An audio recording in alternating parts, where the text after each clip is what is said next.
Silakan. Ada Ibu. Ya, Udah oke. 17 partisipan. Selamat malam semuanya teman-teman Dexlapor dimanapun berada. Ya, sebelumnya terima kasih buat Bro Japier atas waktunya luar biasa hari ini sudah berkenan hadir. Sama-sama, Bri. Terima kasih juga sudah mengundang saya. Sama-sama Bro. Seperti biasa tiap hari Jumat ya, jadi kita mengadakan acara rutin setiap minggu di acara Nyalon Yuk, ngobrol santai bareng narasumber. Tapi sebelum kita lanjut, seperti biasa, untuk memperlancar acara ini, kita berdoa dulu ya, teman-teman ya, semua ya. Harapannya agar kita semua bisa mendapatkan pengetahuan, pencerahan dari acara malam hari ini. Berdoa dimulai.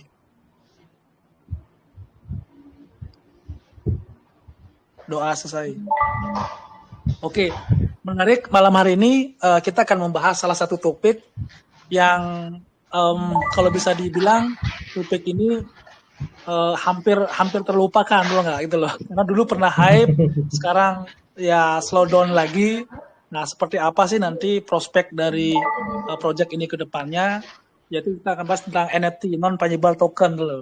Nah, nanti kita akan berdiskusi lebih jauh dengan narasumber kita malam hari ini, gimana sih caranya memilih NFT dengan utility yang jelas ke depannya itu loh, karena kan di luar sana kan banyak Bro, banyak banget yang menawarkan NFT-nya atau enggak. Nah, tapi kita di sini harus benar-benar harus bisa men-screening dengan baik. Mana sih NFT yang benar-benar bisa menguntungkan buat kita investasikan, kan gitu Bro, betul nggak Bro Japier? Benar. Mungkin sebelum masuk ke sana Bro Japier, teman-teman di sini kan juga baru nih kenal sama Bro Japier. Mungkin bagi yang baru hadir, Bro Japier ini merupakan salah satu anak muda ya, yang merupakan founder dari salah satu project yang sudah global, yaitu CryEngine. Ya, dan malam hari ini beliau akan berbagi tentang NFT gitu loh. Nah, tapi sebelum kita membahas ke sana, bisa ceritakan sedikit nggak, Bro Japier ini siapa sih gitu loh nggak? Kok gimana ceritanya awalnya tuh sampai jumping ke dunia kripto dan akhirnya menjadi salah satu developer gitu loh untuk salah satu project di kripto. Silakan Bro, waktu dan tempat saya persilakan. Terima kasih Bli. Jadi teman-teman, selamat malam semua. Kenalkan, nama saya Javier Tan. Saya CEO sekaligus salah satu co-foundernya CryEngine. Jadi CryEngine itu adalah sebuah gaming platform yang kita buat itu dengan tujuan pengen menjadi Steam. Bagi teman-teman yang belum mengerti apa itu Steam di sini, Steam itu sejenis platform game juga, tapi dia khusus Web 2. Jadi kalau di luar negeri itu bahasanya Steam itu adalah library of games, yaitu perpustakaannya game. Nah, CryEngine ini aimingnya adalah kita pengen menjadi perpustakaan game khusus blockchain, jadi GameFi. Untuk mencapai ke sana, kita punya beberapa langkah yang sedang kita persiapkan, yang sudah kita lakukan dan yang sedang kita persiapkan. Yang pertama, kita bangun studio game kita sendiri. Jadi, bahkan sebelum blockchain IT blockchain kita itu didapat, kita sudah duluan bangun game studio. Jadi kita buat game sendiri, kita bangun studio sendiri, orang-orangnya juga semua in-house. Sekarang posisi orang-orang kita itu kurang lebih ada 50-an orang, itu lokasinya di BSD, Jakarta. Nah, itu dengan modal kita sendiri juga. Kenapa kita buat seperti itu? Itu banyak sekali di dunia kripto itu banyak yang bilang kita gila. Why do you have to spend your own money dulu gitu loh. Karena di luar sana, terutama di Southeast Asia, itu banyak sekali project game yang hanya jualan white paper, setelah terima dana, terus pembangunan gamenya itu nggak jelas gitu. So, kita tidak mau jadi seperti itu. That's why CryEngine punya prinsip, we don't want to cheat, we don't want to become a fraud, we don't want to do rug pull. Jadi, ya udah kita fight dulu di depan, kita buat studio, we create everything first, and then we just go with the marketing.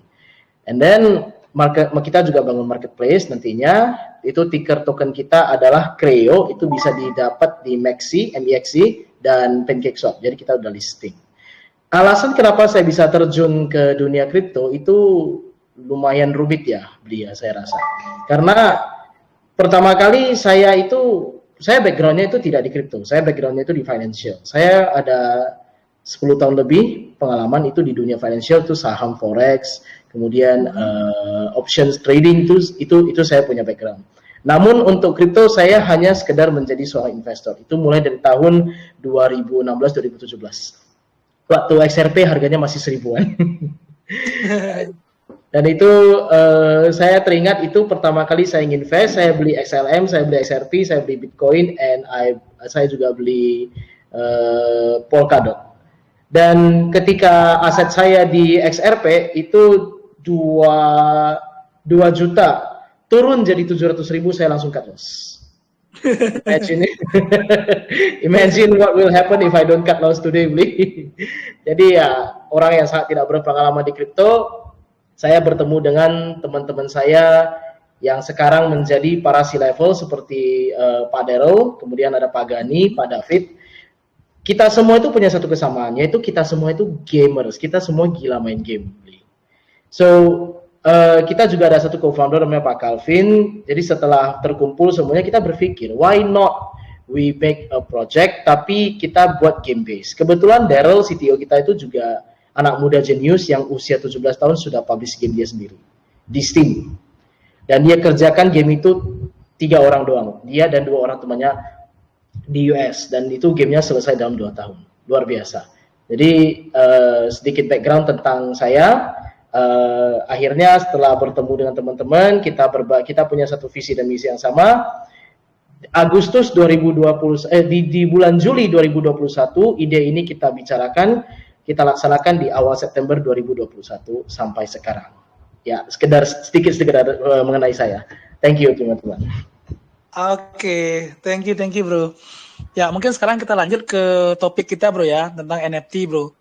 Nah, Yes. jadi belakangan ini kan gaungnya NFT kan sudah mulai agak-agak meredup bro, betul nggak bro? Yaitu kemarin mencapai level hype-nya ketika sang fenomenal si Gosali itu nggak mengguncangkan dunia NFT. Iya, itu luar biasa banget tuh. Dunia persilatan Indonesia jadi guncang bro. Jadi guncang ya. Jadi semua akhirnya ikut-ikutan untuk bikin NFT itu loh.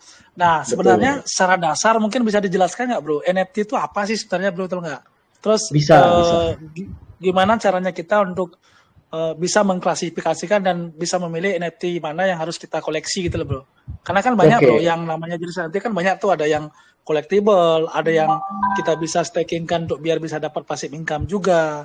Serta ada jenis lainnya gitu loh. Mungkin bisa dibantu bro, bisa dijelaskan. Bisa.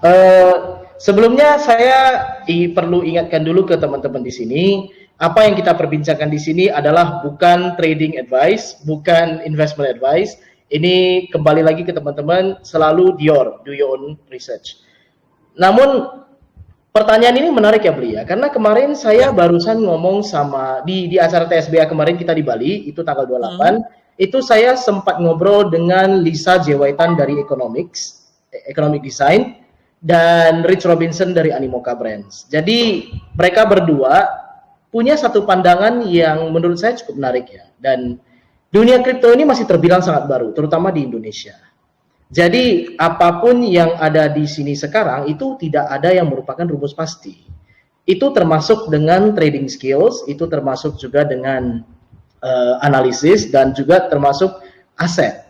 Nah, jadi melihat aset kripto itu tidak sama seperti melihat saham. Dan begitu juga halnya dengan kita melihat NFT. Ketika kita melihat NFT, yang bisa kita lakukan itu kebanyakan hanya spekulasi, dan itu tergantung dengan project yang mengeluarkan NFT tersebut. Nah, bagaimana kita bisa melihat apakah project ini pasti akan menuju ke, apakah dia akan menjadi naga atau apa dia menjadi cacing? Maaf, kita nggak bisa tahu. Of course ya, ini kalau bisa tahu bakal banyak orang yang kaya gitu ya. Tapi saya setuju dengan Blikoin yang mengatakan bahwa di pasaran NFT, terutama di OpenSea, Binance NFT, itu banyak sekali NFT yang, maaf cakap, tidak memiliki fungsi yang jelas. Jadi hanya bersifat sebagai NFT koleksi. Nah, di 1 tahun yang lalu, ketika NFT masih tidak se-hype sekarang, itu banyak sekali orang yang NFT-nya itu cuma hanya berupa art. Jadi seperti Bored Monkey yang gitu ya, Bored Ape itu harganya gila-gilaan sampai berjuta-juta, beratus-ratus juta ada gitu ya. Kemudian juga masuk ke posisi di mana NFT itu digunakan untuk GameFi. Mungkin yang paling bisa saya berikan contoh itu adalah Axie Infinity, karena itu adalah game yang boleh dibilang paling sukses ya untuk sekarang. Betul. Saya ingat sekali, Bli. Saya ngobrol dengan satu gamer itu di Kota Medan, kebetulan teman kita juga. Beliau adalah seorang ini, mereka adalah penyedia scholar. Saya lupa bahasanya gimana. Tapi mereka adalah penyedia scholar, mereka siapkan account, mereka biarkan scholar main dan cuannya itu nanti dibagi. Nah, beliau punya aset di Axie Infinity itu dan di Splinterland itu kurang lebih satu akun $200.000 beli, kurang lebih. Bayangkan seberapa banyaknya aset mereka dalam satu account.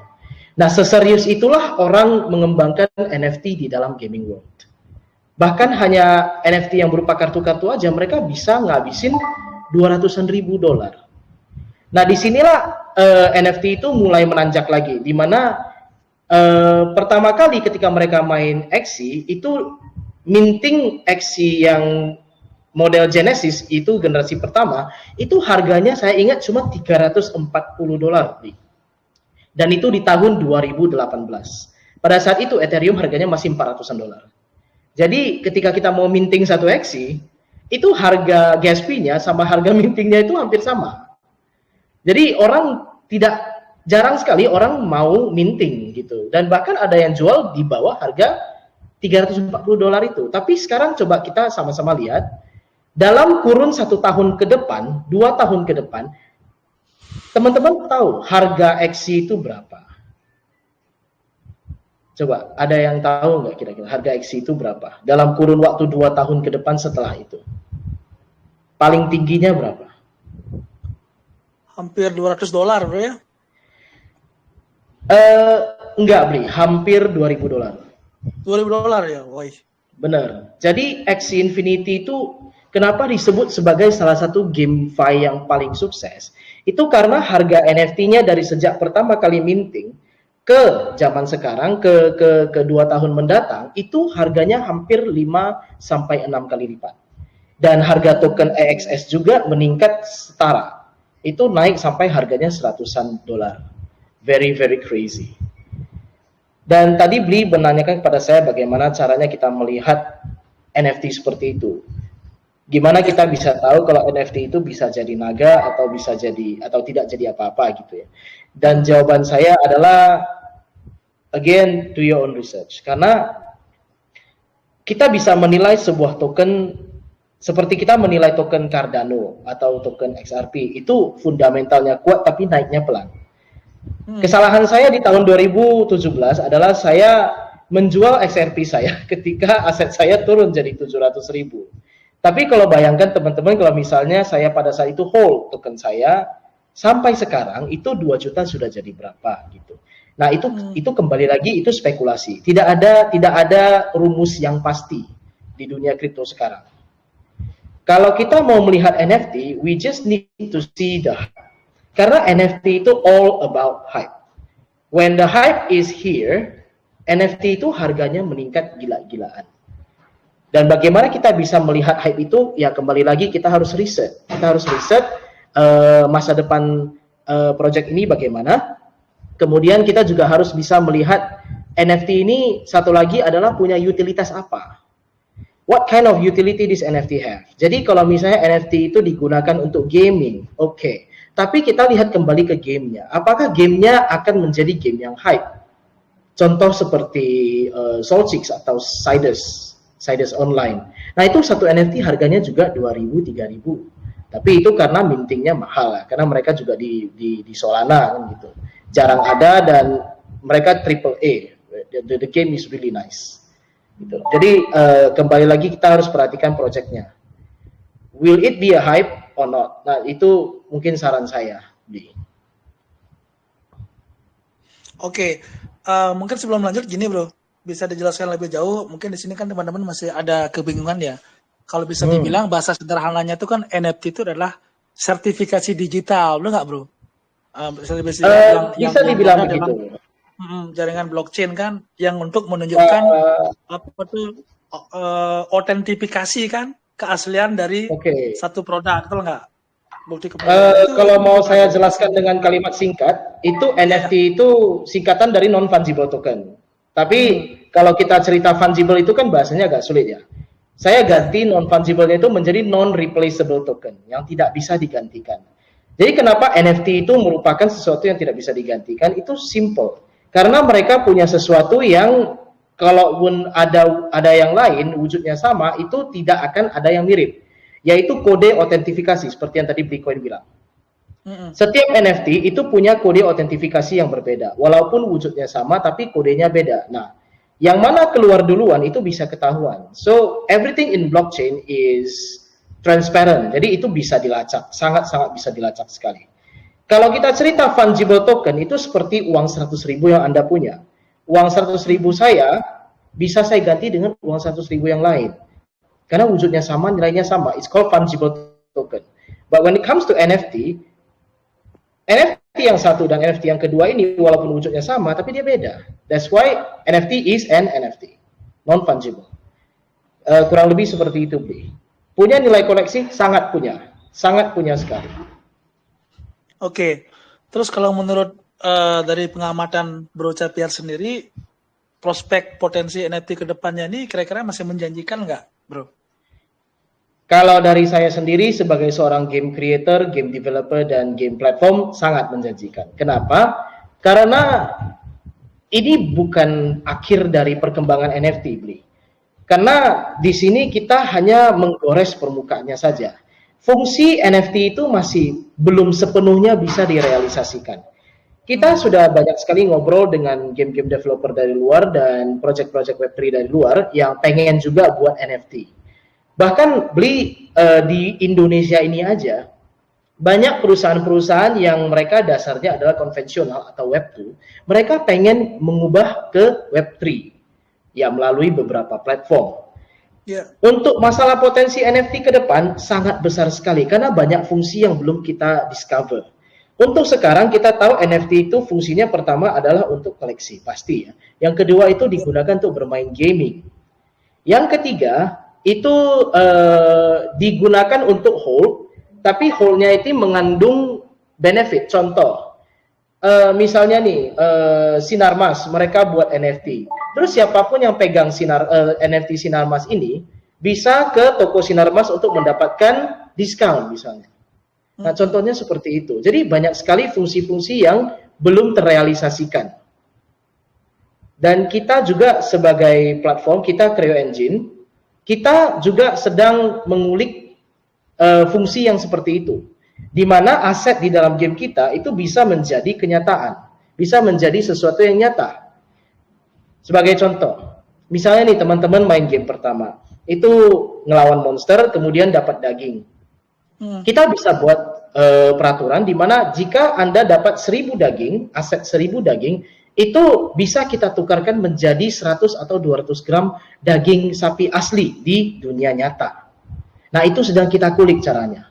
Kita sudah kerjasama dengan supplier voucher terbesar di Indonesia untuk mewujudkan itu. Dan sekarang sedang kita cari caranya bagaimana supaya itu bisa jadi kenyataan. Nah, jadi itu salah satu fungsi NFT yang bisa saya ceritakan. So, aset NFT itu masih sangat besar potensinya ke depan. Oke, thank you Bro penjelasannya nih. Wah, ini sambil jalan sepertinya ada beberapa teman-teman yang mau nanya langsung nih sama Bro Javier nih, Bro. Silakan. Dulu, Bro ya. Boleh. Ada Om Joseph Willis, silakan Ko Joseph. Malam Bang Bli, selamat malam Ko Javier Tan. Malam Bro Joseph. Iya, dari segi mana kira-kira para hacker membobol NFT yang contohnya yang paling terkenal itu kan ada juga kan berapa NFT yang kita tahu itu terjadinya kebobolan. Terus sampai saat ini kan NFT saya lihat di marketplace juga pembelian dan penjualannya cukup drastis penurunannya. Kira-kira kedepannya NFT ini masih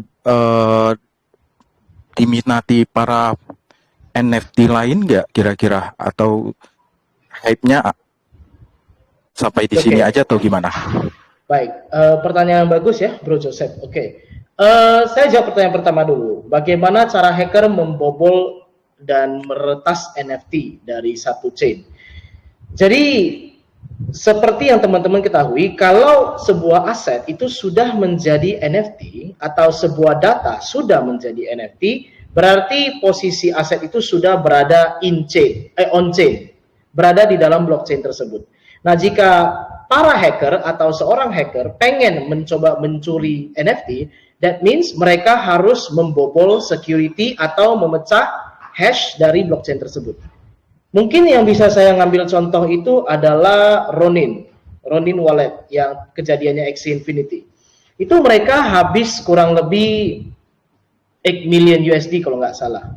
Itu dilakukan oleh sindikat hacker yang ya memang saya akui memang besar sekali ya mereka. Mereka meretas blockchain Ethereum dan Ronin ya, mereka meretas blockchain Ronin and they get the NFT. Jadi sebenarnya membobol blockchain itu nggak gampang, bro. Bayangkan untuk membaca hash yang jutaan, yang berapa exabyte itu aja, itu butuh mining machine yang sangat-sangat kencang, makan listrik luar biasa. Itu butuh VGA card yang harganya benar-benar gila dan speknya itu benar-benar tinggi gitu. But these guys they managed to do it. They are a group but they managed to do it. Jadi ya, memang salut buat mereka, but it's a crime, right? Itu salah satu itu caranya ya untuk meretas, untuk mengambil NFT ya dari sebuah blockchain atau wallet. Kemudian untuk apakah NFT masih hype ke depannya, mungkin pertanyaan ini harus ditanyakan kembali ke kita sendiri sih sebenarnya. Karena kenapa? NFT itu masing-masing orang melihat NFT dengan cara yang berbeda. Jadi tidak semua orang beli NFT itu tujuannya untuk koleksi. Ada, tapi nggak semua. Kemudian ada juga orang yang seperti saya seorang gamer avid, saya beli NFT yang hanya berhubungan dengan game. Tapi kalau saya cuma beli NFT yang berhubungan dengan game, itu berarti saya, kalau misalnya suatu saat game ini mati, atau game ini sudah nonaktif, itu NFT saya stuck di sana. Punya nilai tukar, punya, tapi berkurang. Jadi bagaimana caranya kita bisa meningkatkan nilai dari NFT adalah dengan memberikan fungsi tambahan kepada NFT tersebut. Ya, kembali lagi, kita berada di bisnis Web3, kita berada di bisnis blockchain. Di bisnis ini kita lebih mengutamakan yang namanya kolaborasi daripada kontroversi. Jadi dalam bisnis ini kita harus selalu bekerja sama dengan orang lain. Seperti Creo Engine bekerja sama dengan Dex Capital untuk menyelenggarakan AMA ini. Tanpa Dex Capital juga kita nggak bisa melebarkan sayap kita ke komunitasnya Dex Capital. Orang-orang di Dex Capital tidak akan tahu Creo Engine itu siapa. Nah, inilah yang perlu disadari oleh semua pelaku blockchain di dunia Web3. Kita membutuhkan yang namanya kolaborasi. Jadi NFT-nya sendiri itu punya fungsi tambahan apabila dikolaborasikan dengan project lain. Begitu, Bro Joseph. Mudah-mudahan terjawab. Ya, terima kasih Bang Javier untuk penjelasannya. Makasih Bang Bli. Sama-sama. Untuk yang boleh saya tambahkan satu lagi Bang Bli? Silakan Om. Untuk yang Creo Engine ini kan banyak yang ada juga yang Creo Engine yang nggak sebenarnya dari project kita. Itu kan ada yang fake, ada fake akun itu kan gimana cara Creo Engine mengatasinya itu? Fake akun. Fake account maksudnya gimana nih, Bro Joseph? Mungkin bisa diperjelas. Untuk fake akunnya itu kan supaya orang lain nggak masuk di fake akun yang dibuat oleh peretas ataupun hacker. Ya, supaya menjaga Creo Engine-nya ini tetap bagus, itu kira-kira. Oke, thank you. Untuk itu kita punya official account, betul? Ya, Nah, untuk official account kita itu, untuk masalah security itu sebenarnya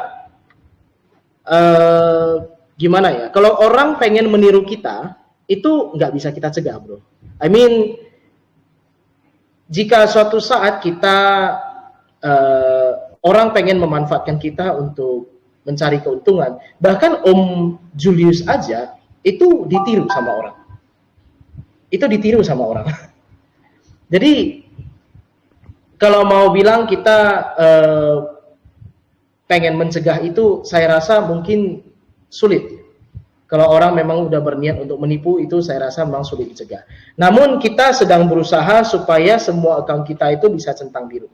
Jadi orang akan tahu bagaimana channel mana yang merupakan channel Creo Engine yang benar, yang sebenarnya, atau yang fake. Ya, mungkin sekarang itu yang bisa saya jawab, Bro Joseph. Oke, Ya, thank you, terima terima kasih. kasih, Bang Joseph. Terima kasih. Ya, selanjutnya silakan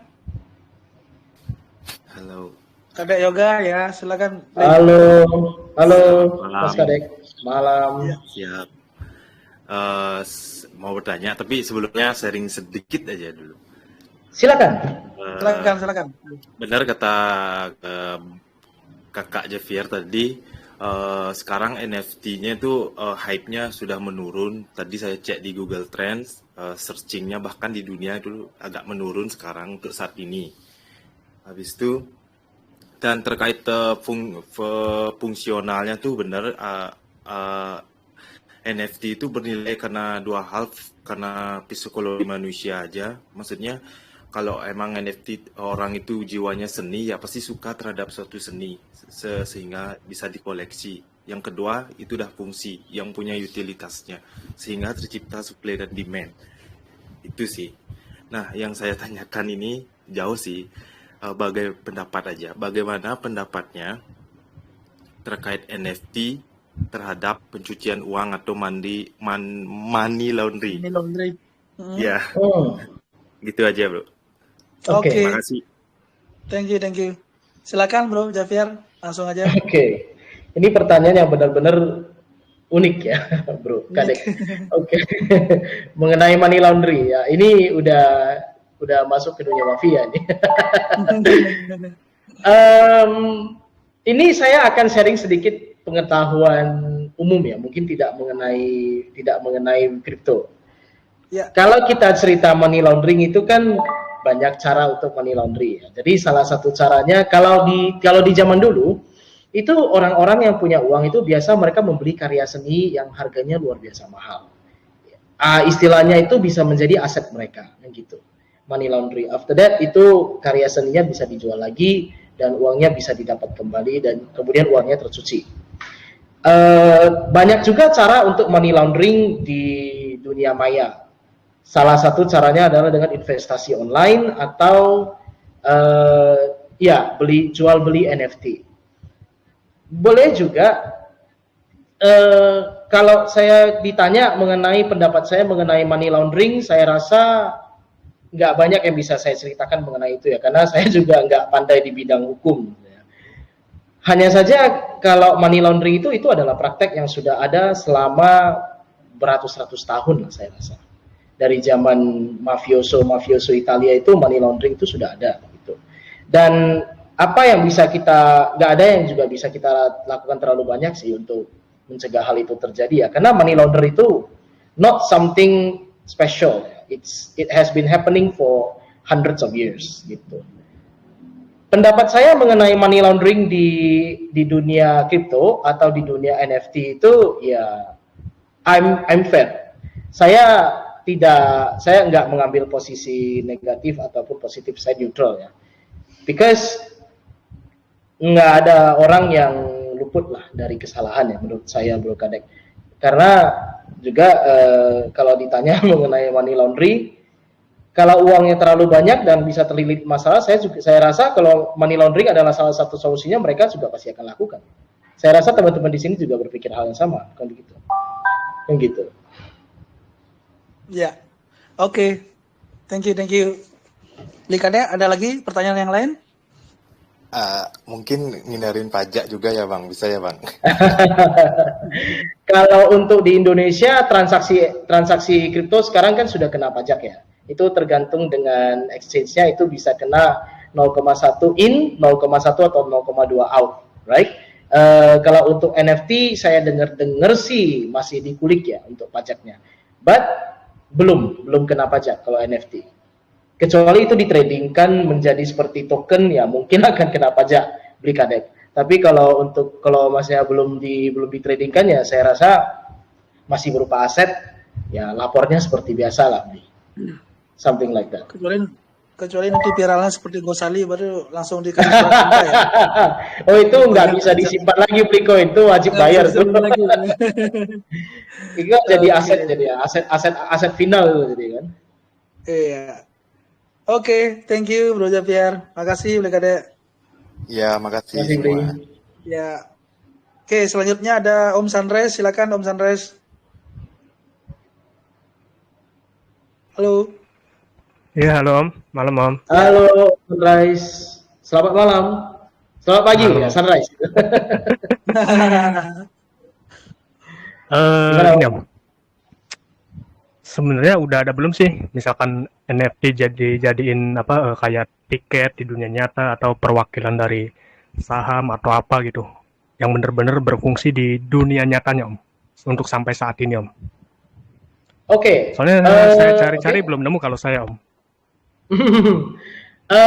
Tiket udah beli. Udah Om Sunrise, udah ada. Jadi untuk di Amerika sana ada beberapa acara konser atau acara-acara olahraga itu tiketnya itu berupa NFT. Sudah ada. Kalau di Indonesia mungkin belum ada. Kemudian untuk mendapatkannya itu juga mungkin nggak gampang ya beli. Harganya juga nggak murah. Itu di metaverse seperti di Sandbox, di Roblox itu mereka sering melakukan konser dengan artis-artis yang terkenal seperti Miley Cyrus, Dua Lipa itu atau konser-konser metal itu kadang-kadang banyak tuh di metaverse. Dan tiketnya itu rata-rata merupakan NFT gitu. Gitu Om. Berarti itu sistemnya dia ada apa ya? Ada expire-nya juga ya berarti ya? Dia nggak pakai sistem expire. It's just seperti pada dasarnya NFT itu adalah art database yang dijadikan on chain. Tiket ini juga hanya berupa sebuah database. Database-nya itu menggambarkan sebuah tiket dan itu mereka buat menjadi NFT. Mereka taruh di on chain gitu. Kalau masalah expired atau tidak itu tergantung cetakannya. Itu nggak bisa saya jawab juga. Oke. Berarti yang untuk di dunia nyata ini baru tiket doang ya? Benar. Mungkin boleh saya tambahkan sedikit. Kembali lagi, para developer di Indonesia, terutama kami di CryoEngine, kami sedang berusaha mencari real life use case untuk aset-aset kita. Jadi kita juga tidak pengen teman-teman kita merasa, oh CryoEngine itu sebuah gaming platform, kemudian aset-asetnya itu hanya bisa dipakai di dalam game. No, we don't want that. Jadi kami sadar sebagai gamers, sebagai seorang gamer, saya sadar, kami semua sadar bahwa game itu suatu saat pasti akan hilang hype-nya. Tidak peduli seberapa bagusnya game tersebut di masanya, pada suatu saat game akan mati, itu pasti. Itu hukum alam. Nah, pertanyaannya adalah bagaimana dengan aset yang sudah diperoleh oleh para pemain atau para pemegang ketika mereka memainkan game tersebut. Mereka menghabiskan waktu beratus-ratus jam untuk mencari aset yang berharga. Apakah tinggal dijual di marketplace? Tapi kalau gamenya hype-nya udah mati, Anda taruh di marketplace dengan harga semurah apapun, itu tidak akan ada yang mau beli. Begitu. Jadi bagaimana caranya supaya aset ini punya value lebih? Yaitu kita di CryoEngine kita menciptakan sesuatu yang namanya interconnectivity, di mana game yang satu asetnya itu bisa kita connect ke game yang lain.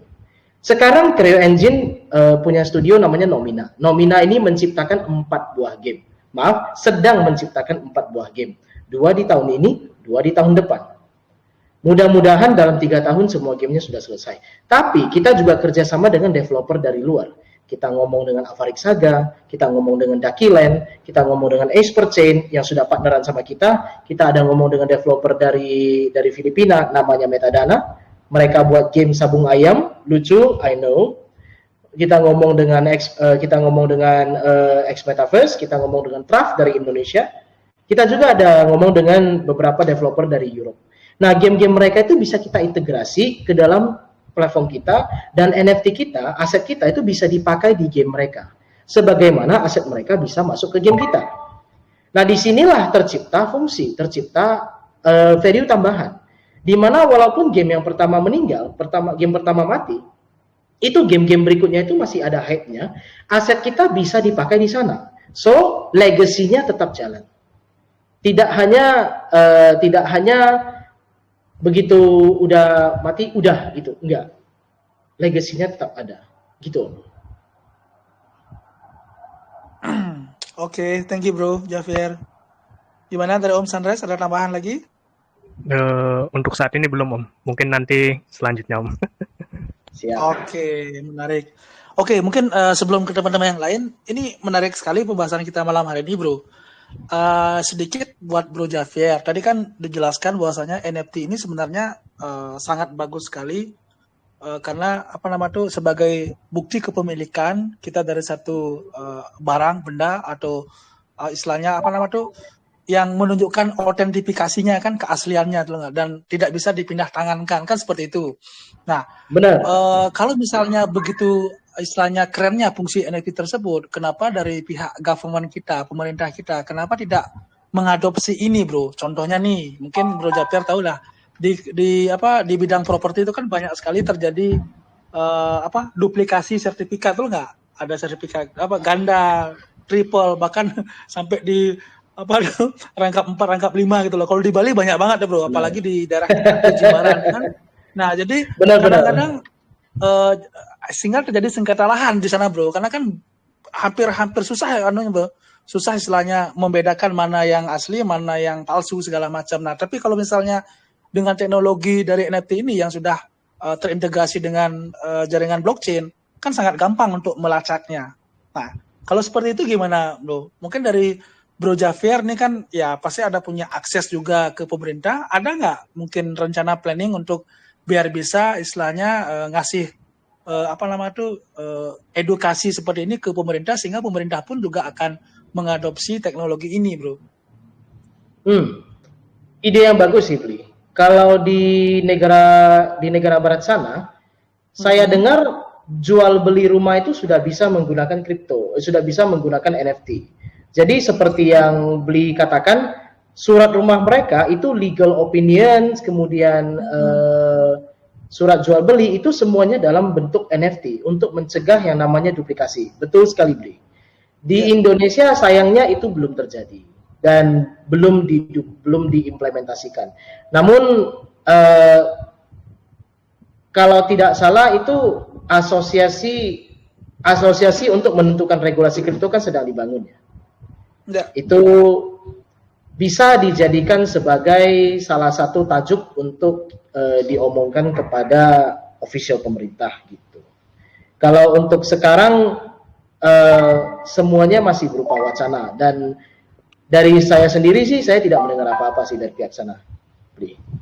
Oke, nah kita berbicara gini bro, di luar regulasi dari pemerintah tadi, kira-kira kalau memang dengan teknologi nih, karena kan gini bro, rumus teknologi adalah gimana caranya bisa bikin kita tuh tambah menjadi malas bro, setuju nggak? Betul sih. Bisa jalan. Nah artinya dengan artinya benefit yang seperti tadi yang kita sempat diskusikan tadi, ya itu kan harusnya menjadi konsen juga ya buat baik dari stakeholder yang ada kan, termasuk pemerintah juga untuk mengadopsi pola ini bro, teknologi ini, itu nggak bro? Benar. Sebenarnya sangat bagus sekali ya jika pemerintah kita bisa mengadopsi cara ini untuk digunakan sebagai, bukan jaminan ya, mungkin bahasanya sebagai salah satu alat untuk mencegah, mengurangi terjadinya duplikasi atau segala macam. Jadi dengan adanya NFT, surat-surat dalam bentuk NFT, itu kita tinggal mencocokkan kode autentifikasinya aja, and then kita tahu ini asli atau ini palsu kan gitu ya. Oke. Tapi kita juga harus menunggu pemerintah kita, mungkin mereka akan membuat blockchain sendiri. Dan pada saat itu baru bisa dilayangkan ide ini kepada mereka gitu. Karena jika masih menggunakan blockchain yang lain dari negara lain itu mungkin masih berat bagi mereka. Karena kalau kita mau pakai chain yang lain, otomatis kita harus nyetok token mereka dong kalau untuk melakukan transaksi kan gitu ya Bri ya. Iya. Tapi saat itu akan terjadi jika sudah terjadi revolusi mental, bro. Karena kan saking transparansinya blockchain itu kan, jadi pihak-pihak tertentu kan juga ada yang merasa dirugikan. Setuju nggak? Benar, setuju sekali, setuju sekali. Jadi kalau mau cerita mafia, Indonesia ini nggak kalah dengan Italia sih sebenarnya. Ya, thank you bro, menarik nih. Silakan teman-teman yang lain, kalau ada yang masih mau bertanya, monggo. Ya, selamat malam. Oke, malam. Malam, Om Mas Koso, Adi. silakan. Oh, Mas Adi ya dulu ya, silakan.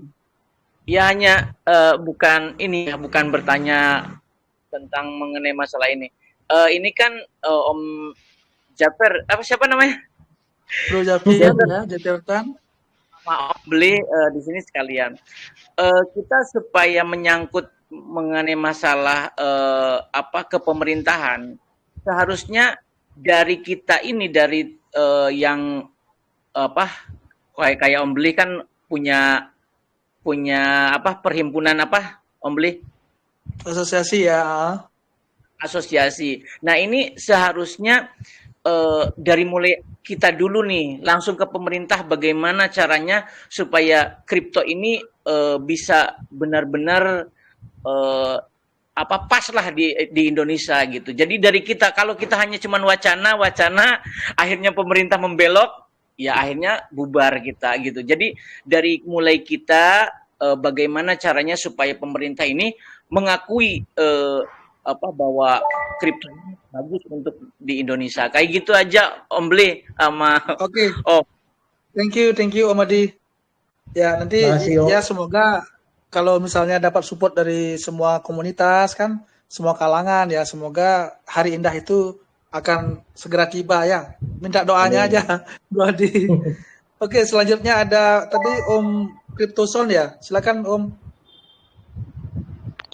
Ya, terima kasih Bang Bli. Halo, halo.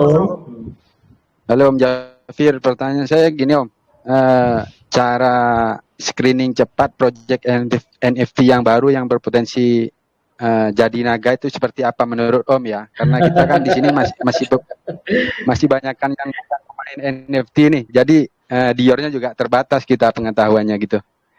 Terus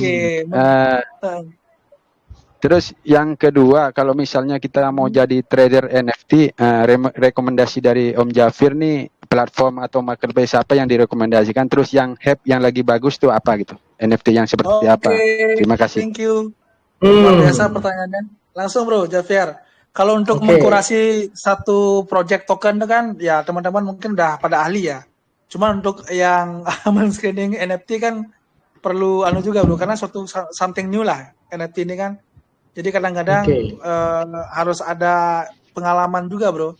Nah dari Bro Jafir sendiri gimana Bro? Ada nggak? Kalau mungkin gini, karena saya pengembang game, jadi saya akan bicara dari sudut pandang seorang pengembang game. Ya. Mungkin teman-teman di sini tahu Titan Arena? Tahu. Nah, Titan Arena itu adalah satu game yang dibuat dengan bayangan game yang sebelumnya sudah ada, yaitu Brawl Stars. Nah, Brawl Stars itu adalah game yang cukup hype pada zamannya. Itu saya sendiri juga memainkan. Itu tiap malam saya mainkan sampai saya bertengkar dengan istri saya loh. Jadi segila itu hype gamenya pada saat itu. Nah, ketika ada game yang bertajuk dan bertema hampir sama dengan game yang sebelumnya ada, Brawl Stars, muncullah Titan Arena. Itu memancing antusias bukan hanya gamer-gamer Web3, tapi mereka juga memancing antusias gamer-gamer Web2. Jadi inilah kenapa saya mengatakan kepada teman-teman untuk do your own research, karena pengetahuan itu sangat penting. Bagaimana kita melihat sebuah, kalau dari saya bicara tentang game, bagaimana kita tahu kalau game ini ternyata dulunya sudah pernah ada dan dibangkitkan dalam bentuk game Web3 seperti ROX, Ragnarok X. Itu Ragnarok Online itu dulunya sangat-sangat hype sekali, dan itu di zaman ketika saya masih anak SMP menuju SMA gitu. And they revive the game. Mereka bangkitkan lagi gamenya dalam bentuk crypto ROX gitu. Hype.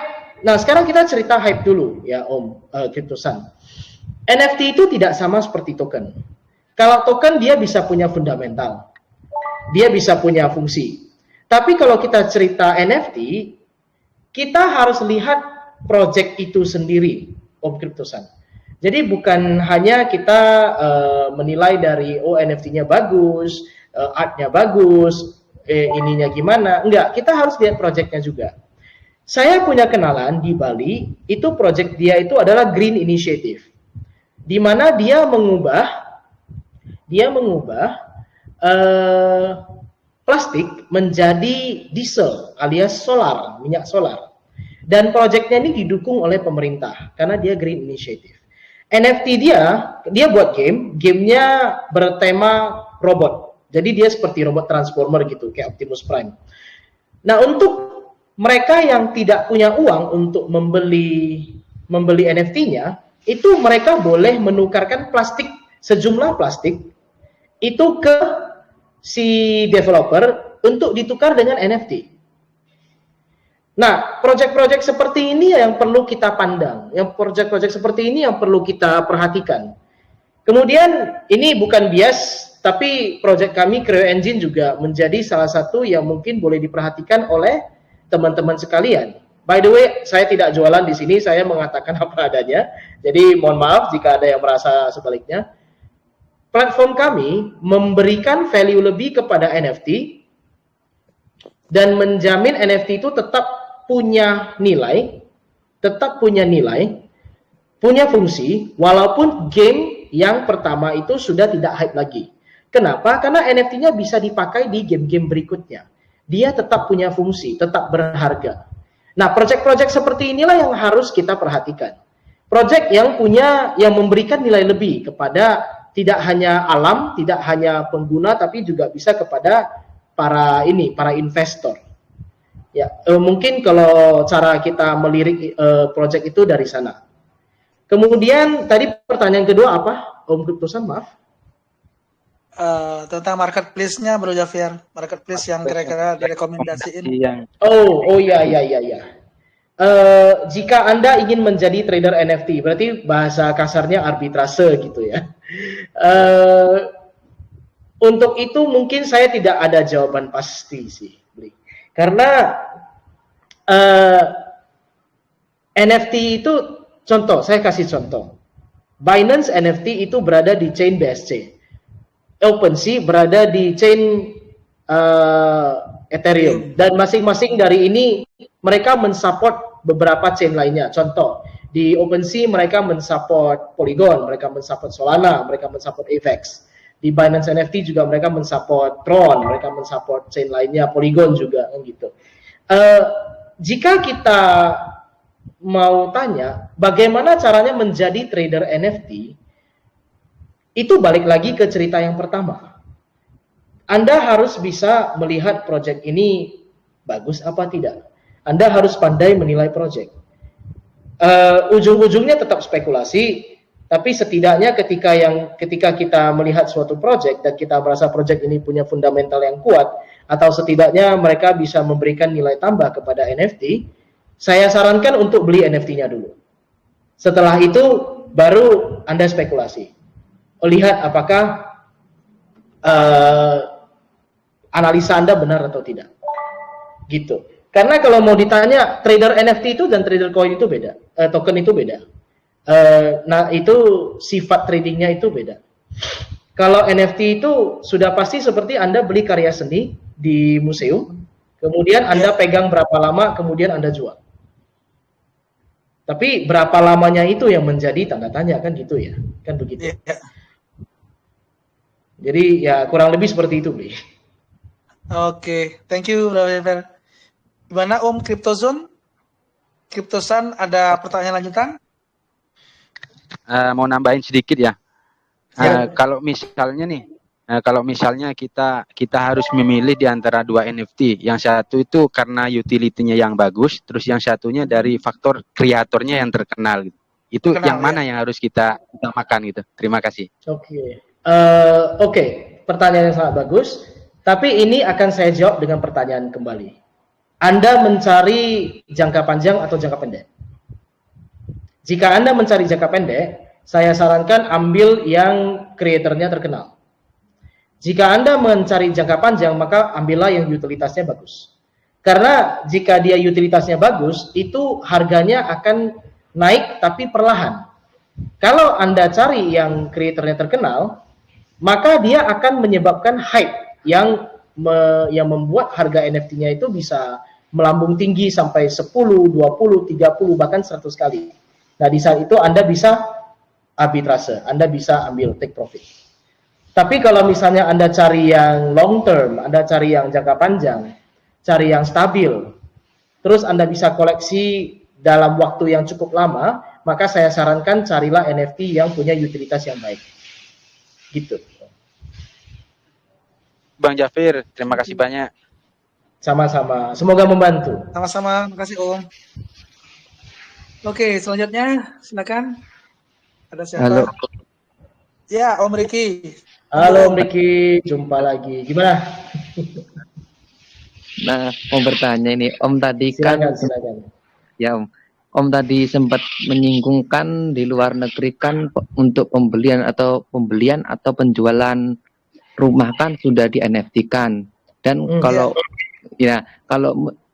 untuk menerapkan di Indonesia, menurut saya ada pro dan kontranya, karena untuk kemajuan teknologi aja di Indonesia ini aja sangat minim, terutama di desa atau di kampung. Dan seumpama mau menjual atau membeli di NFT kan di Indonesia, orang menurut saya cukup bingung. Masa ibaratnya saya membeli rumah, kok cuman dikasih kayak smart kontrak atau tulisan aja.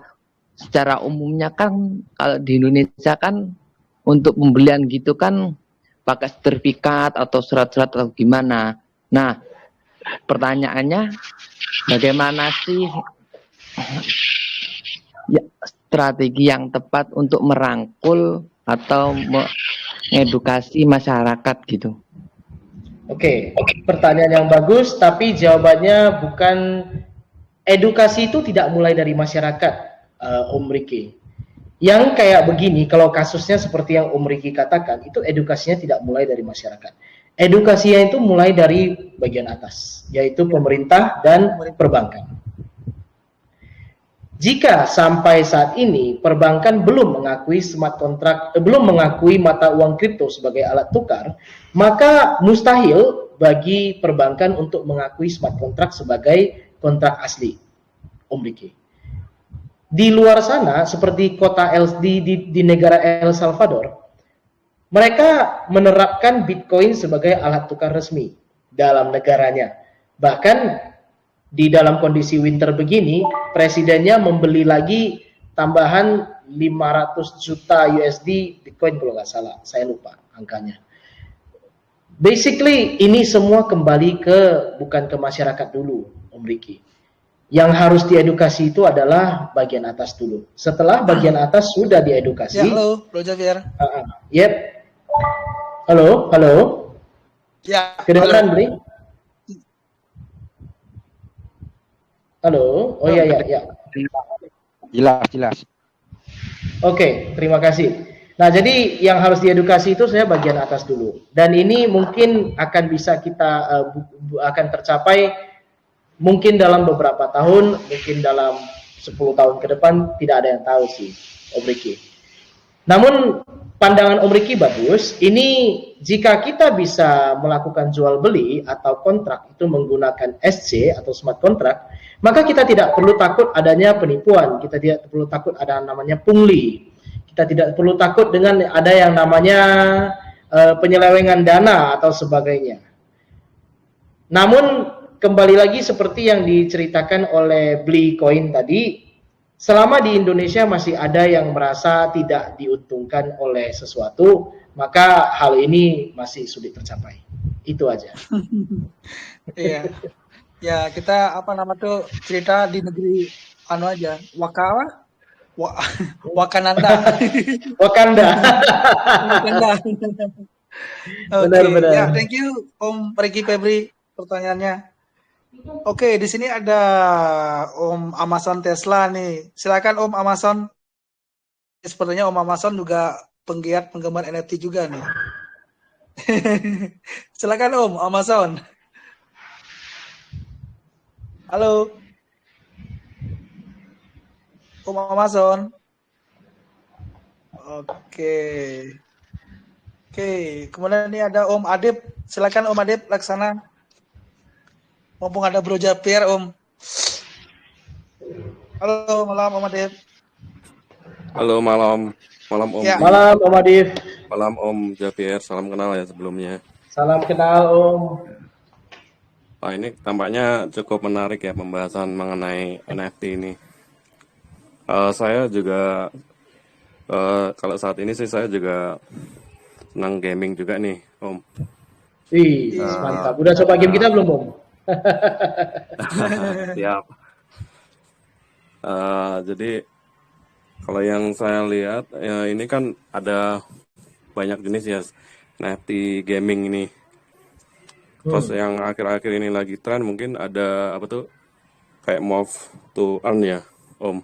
Move to earn, Nah, yes. ya. Nah ini kira-kira kalau di Creo Engine nanti tipe jenis gamingnya seperti apa? Apakah nanti juga dia ada apa tuh penambahan fitur-fitur gitu yang menyesuaikan dengan hype NFT yang akan terjadi gitu kan? Seperti misalnya kayak Move to Earn dia akan bikin yang ada konsep seperti itu atau seperti apa kira-kira? Oke, Terima kasih, Om pertanyaan Javier. bagus Om Adif. Untuk sekarang kita masih membuat game dalam skala fantasi dan play to earn, play and earn. Saya rasa sekarang play to earn sudah nggak hype lagi bahasanya. Sekarang bahasanya adalah play and earn karena game yang kita ciptakan itu tujuannya adalah untuk have fun. Earn itu kedua, jadi play and earn. Dan jawaban untuk Om Adif adalah iya. Jadi kedepannya seiring dengan semakin banyaknya developer-developer yang masuk ke CreoPlay atau platformnya Creo Engine, kita akan makin punya banyak cara, makin punya banyak makin luas pilihan kita untuk bisa mendapatkan earn dalam satu game. Jadi bisa move to earn, bisa mungkin nanti kedepannya akan ada dance to earn, akan ada jump to earn. Nah kita nggak tahu.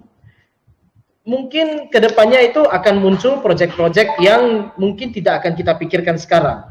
Ternyata bisa earn dengan cara begini. Ternyata bisa earn dengan cara begini. Nah, Creo Engine siap menampung project seperti itu. Oke, thank you. Om Adib, ada pertanyaan lanjutan lagi Om? Oke, cukup. Terima kasih Om Javier, cukup. Sama-sama Om Adib, terima kasih juga. Ya, saya cukup senang juga sih bisa mendengar bahwa Creo Engine siap menampung ini kan apa tuh komunitas gitu kan. Siap. Apa nanti hype-nya ke depan gitu. Mudah-mudahan Om. Terima kasih. Terima kasih. Ya, thank you Om Adib. Selanjutnya, silakan langsung di open mic-nya.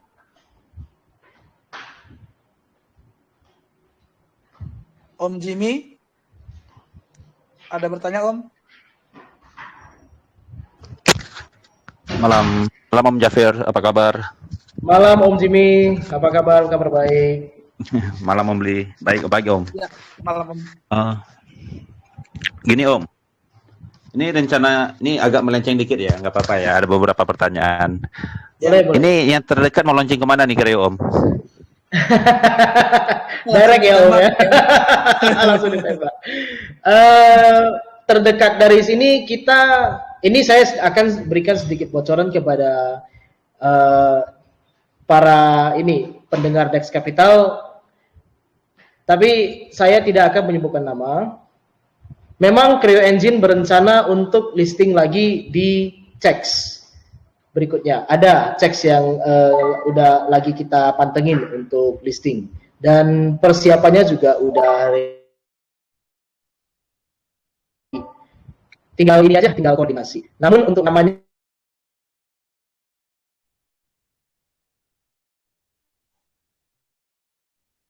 Halo, putus-putus ya? Iya, putus-putus Om Javier. Halo Bro.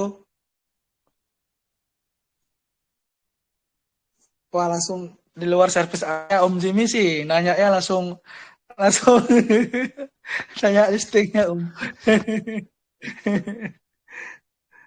Ini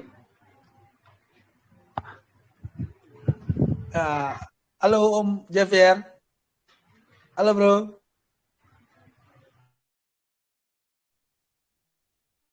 Coba keluar dulu bro. Habis itu masuk lagi.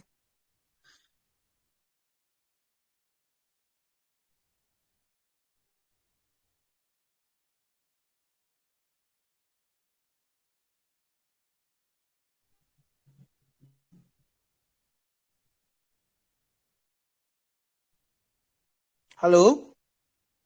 Halo bro Javier.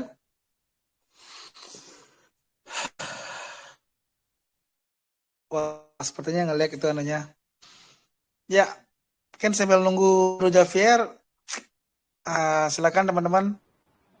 Halo, Bro Halo. Javier. Iya, iya, maaf. Sepertinya jaringan Nggak saya apa-apa. kurang bagus nih, tiba-tiba putus. Nggak apa-apa, iya. pakai anu aja. Nggak usah pakai voice anu aja, Om. Pakai voice note aja Oke, biar lancar. siap. Oke, jadi tadi mengulangi sampai mana nih saya? Oh iya, mengenai listing ya. Oke, jadi untuk teman-teman di Dex Capital, kita memang ada rencana untuk listing di Dex lagi, di Cex lagi. Persiapannya juga udah selesai. Ini Cexnya juga udah kita pantengin.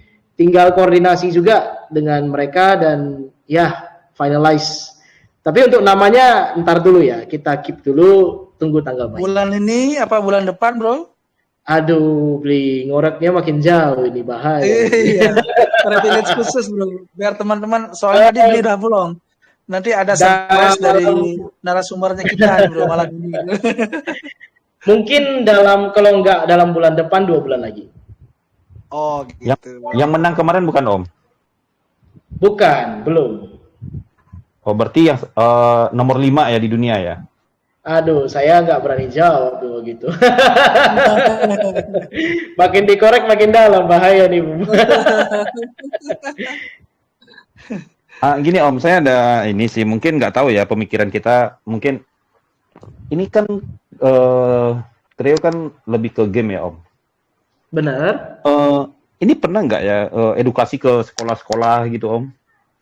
Creo Engine gitu. Oke, itu direncanakan Om. Itu direncanakan. Jadi kita akan mulai dari kampung halaman kita dulu, yaitu di Medan. Nanti setelah dari Medan, oh by the way, kita merencanakan ini sekedar info untuk teman-teman yang ada di sini.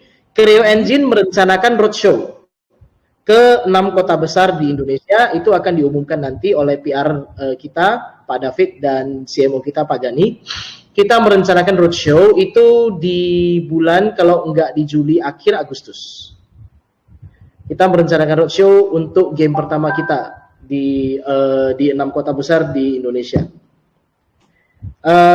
Terus mengenai pertanyaannya Om Jimmy tadi, apakah kita akan edukasi ke sekolah-sekolah? Yes, kita akan edukasi ke sekolah-sekolah. Tapi kita akan mulai dari Medan dulu, gitu. Kenapa nggak Jakarta Om? In time, Om. Oke. Di Medan nanti ada perwakilan Dex Capital Medan lah itu nanti.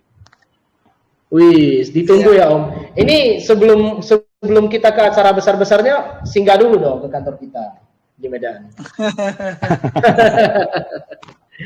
Ngobrol-ngobrol, ngopi-ngopi.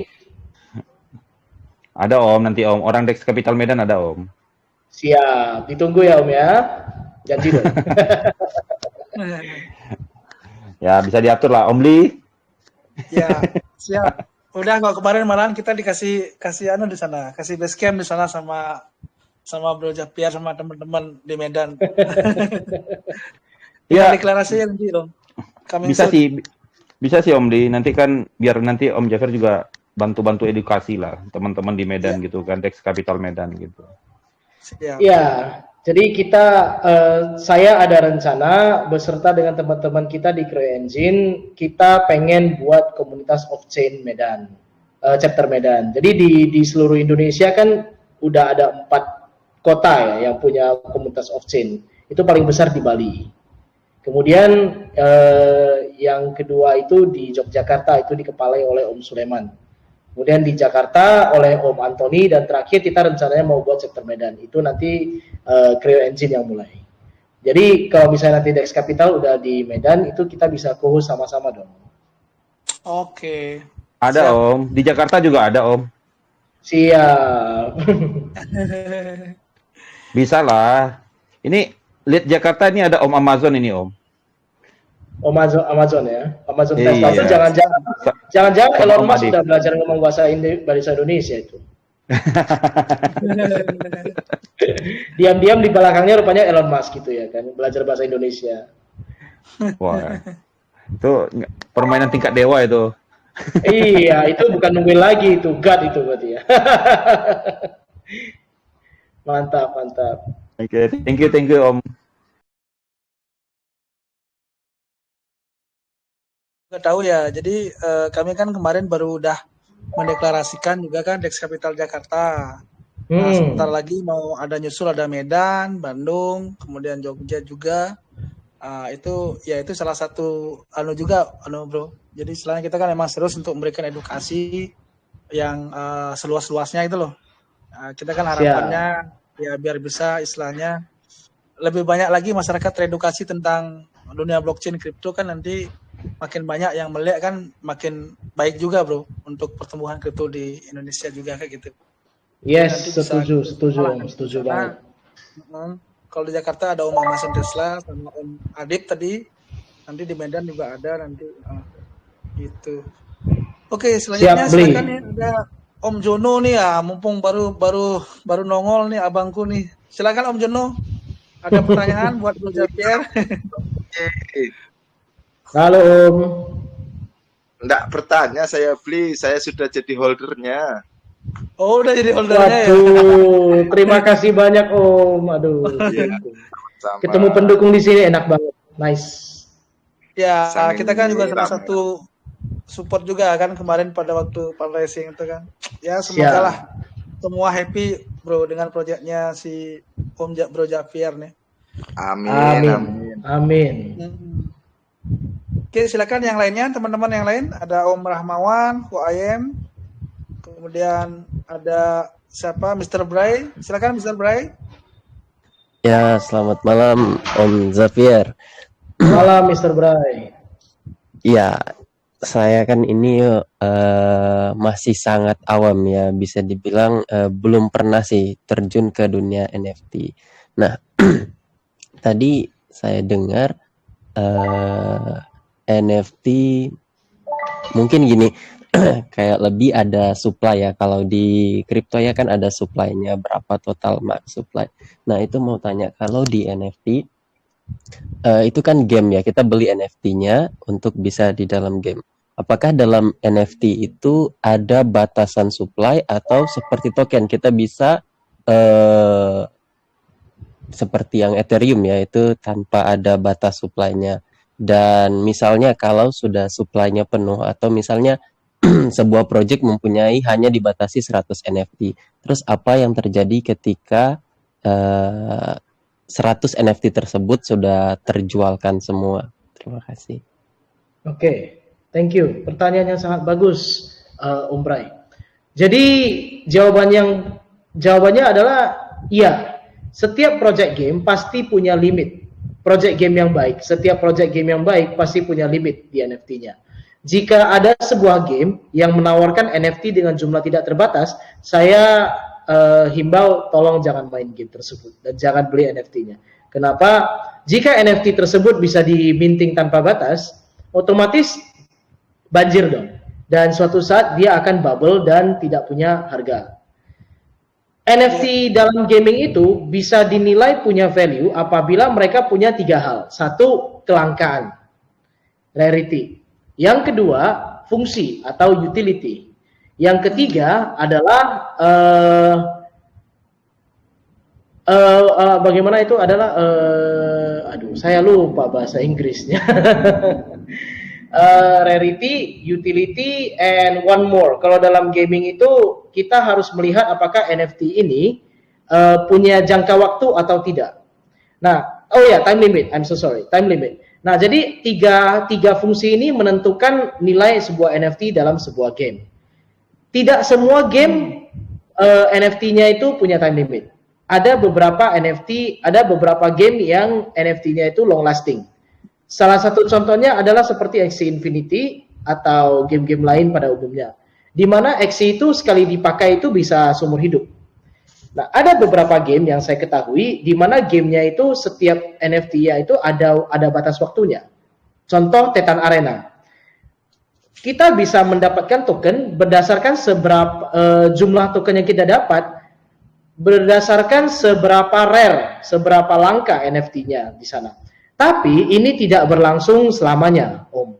Ini bisa berlangsung paling lama itu 1 bulan.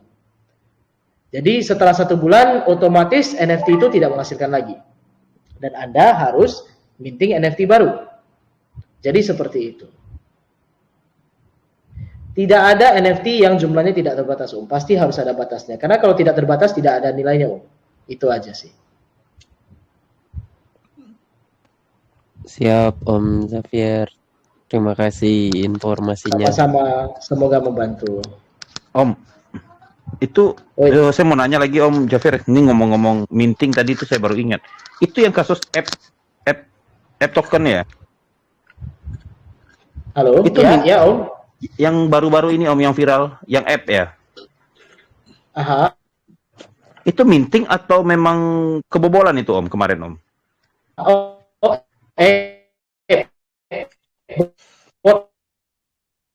Hilang lagi suaranya. Halo? Iya, maaf. Sinyalnya kurang bagus di sini. Saya nggak tahu kenapa, padahal tadi lancar-lancar. Gimana Om? Gimana Om Jimmy?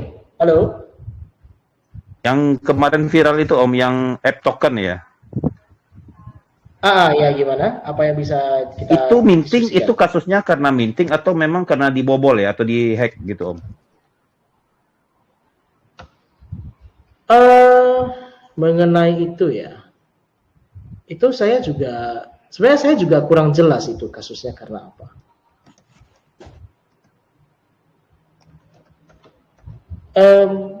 Kalau masalah minting, tapi kalau mau diceritain ya, Om, ini Bored Ape ini adalah salah satu contoh di mana NFT itu mencapai titik jenuh atau titik bubble. Itu pertama kali ketika Bored Ape keluar, itu harganya itu gila, Om. Mahal banget. Padahal Bored Ape ini sendiri tidak punya utilitas yang cukup jelas. Tapi saya mohon maaf ya, ini nggak mencemooh, juga tidak mengejek. Kita diskusi sehat di sini, karena saya menjelaskan menurut apa yang ada gitu. Bored Ape ini itu harga ape-nya itu kuat sih. Tapi kan mereka juga menanti-nantikan Metaverse Other Side ya, yang bisa keluar dari proyek ini. Cuman kalau mau cerita tentang NFT mereka itu ya, Bored Ape itu memang sudah ada beberapa lama gitu. Dan kalau mau dibilang udah melebihi waktunya lah, udah mencapai titik jenuh. Dimana orang juga merasa udah bosen dengan ini. Karena seiring berjalannya waktu semakin banyak NFT baru yang keluar. Banyak NFT yang lebih punya fungsi, banyak NFT yang lebih cantik, lebih bagus. Kemudian artis-artis belakang ini kalau Om lihat artis-artis juga udah mulai menerjunkan diri ke dunia NFT. Ini teman-teman di sini pada tahu ini enggak? Tom McGrady enggak? Itu pemain NBA. Iya. Nah, Tom McGrady kemarin mereka kerjasama dengan Huobi. Ya, kerjasama dengan Heko Huobi, mereka buat NFT si T-Mac, itu julukannya T-Mac, itu dia berhasil mencetak berapa angka ya? 5 gol, 5 angka di 13 detik. Dan itu menurut para pecinta NBA adalah sesuatu yang tidak mungkin terjadi lagi, it's a miracle gitu. Nah, itu diabadikan, 13 detik itu diabadikan. Jadi daripada punya NFT seperti Bored Ape yang nggak yang udah mulai usang, mereka mendingan nyari NFT yang seperti begini, di mana tokohnya itu memang terkenal dan hype-nya itu lebih jelas gitu. Saya rasa sih seperti itu ya. Ya, berarti dari penjelasannya Bro Javier tadi, di samping tadi yang 3 hal yang bisa menentukan value dari sebuah NFT, itu nilai histori, atau nggak, sama keunikannya juga mempengaruhi juga, kayak gitu Bro ya, bisa disimpulkan Bro Javier ya. Misalnya kayak tadi Bisa kan, dibilang begitu juga sih Bri. Karena kita juga harus melihat objek dari NFT tersebut. Kalau hari ini saya menggambarkan, maaf saya bawa nama, saya menggambarkan Gozali dengan Luna Maya. Kira-kira orang mau beli NFT yang mana? Luna Maya. Luna Maya dong, kan pasti ya, walaupun namanya Luna kan gitu ya kan. Iya. Maaf, saya candain dikit ya, soalnya serius banget ya. Iya, biar santai Bro. Kan di sisi santai nih. Terus lanjut dulu. Iya. Jadi objeknya juga menjadi satu bahan perhatian teman-teman untuk beli NFT juga. Tapi kalau jumlahnya terlalu banyak, mintingnya terlalu banyak, ya otomatis banyak orang yang punya. Dan kalau banyak orang yang punya, otomatis harganya juga tidak terlalu tinggi. Iya. Gitu sih, Bli. Oke. Gimana Om Jimmy? Sudah bisa menjawab? Ini dapat ini lagi nih, dapat insight baru lagi nih, Bro Javier ya. Di samping tadi yang dijelaskan. Mudah-mudahan. Oke Om, kalau saya udah ada gambaran sih.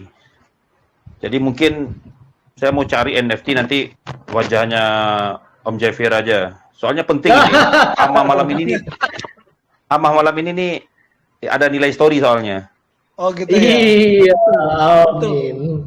Apalagi nanti gini Om Jimmy, nanti ketika Creo Engine tuh udah sukses besar, kan itu kan yang flyer yang Ama kemarin di sini kan akan mahal tuh Bro. Nanti bisa dijadiin NFT ya Bli ya. Iya, dijadiin NFT itu. Itu kan the only one, kan unik.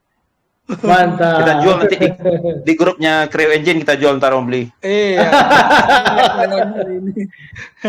Siap. Oke, thank you. Mungkin satu pertanyaan terakhir dari Bro Rahmawan 88, silakan Bro. Halo. Ya. Halo malam Bro. Om, saya mau nanya, Om, saya masih awam di dunia kripto. Ada 2 pertanyaan yang mau saya tanyakan. Yang pertama, silakan. Apakah saya sudah 1 tahun lebih bermain kripto ya, saya tertarik mendalaminya, tetapi untuk mendalami yang benar-benar mendalami, apakah ada rekomendasi grup PIP atau gimana dari Om? Itu yang pertama. Pertanyaan saya yang kedua, saya juga mempelajari dan membaca-baca tentang dunia NFT ini. Om di sini kan udah senior ya. Kalau memang NFT itu kedepannya menguntungkan, kenapa dengan Om udah memiliki grup yang sebesar ini, kenapa nggak berkolaborasi dengan pemerintah aja? Seumpamanya utilitas kegunaan NFT. Seumpamanya setiap daerah tuh seperti Jogja lah, dibuat NFT Jogja. Kenapa dengan untungnya setiap pemegang NFT-nya bisa free untuk berwisata ke Jogja gitu loh. Oke. Siap. Tadi Om Rahmawan bertanya grup mana yang bisa dijadikan sebagai panutan. Iya, Dex Capital ini Om. Gak salah lagi posisi Om Rahmawan ini. Di Dex Capital aja. Ini nanti beli koin, Bro Jimmy ini pasti akan bimbing Om Rahmawan jadi orang yang fasih di dunia kripto dengan edukasi-edukasi mereka yang luar biasa. Itu nggak salah lagi pilih grup Om. Jangan pindah-pindah lagi deh. Kemudian masalah pemerintah, kembali lagi Om. Nggak segampang apa yang kita harapkan ya. Karena kalau kita mau cerita tentang eh, pemerintah, maka ketika kita mau melakukan sesuatu, terutama jika melibatkan satu daerah seperti Jogja, itu kan daerah yang cukup besar ya, itu dengan penduduk yang cukup padat dan juga merupakan salah satu tujuan wisata ya berkat Candi Borobudur dan beberapa lokasi budaya yang sangat bagus di sana. Nah, jadi katakanlah jika kita mau membuat NFT dengan fungsi seperti yang dikatakan oleh Om Rahmawan, yaitu jika kita pegang NFT-nya maka kita bisa wisata gratis ke Jogja. Nah, ini kan pasti harus dibicarakan dengan baik dulu. Itu karena travel expense ke Jogja itu, biaya penerbangan pesawat itu kan masuk ke devisa negara, right? Selain masuk ke maskapai itu kan masuk ke devisa negara juga. Dan wisata itu juga semua masuk ke devisa negara. Kalau semuanya digratiskan, itu bagaimana cara kita membayar ke negara dong? Satu, pasti harus ada backing power yang lumayan kuat di sana. Dan otomatis kalau berlibur ke Jogja gratis, saya rasa saya juga tiap minggu mau dong ke Jogja. Iya kan Om? Kalau seluruh ya Om, maksudnya seperti NFT Borobudur, NFT apa gitu Om.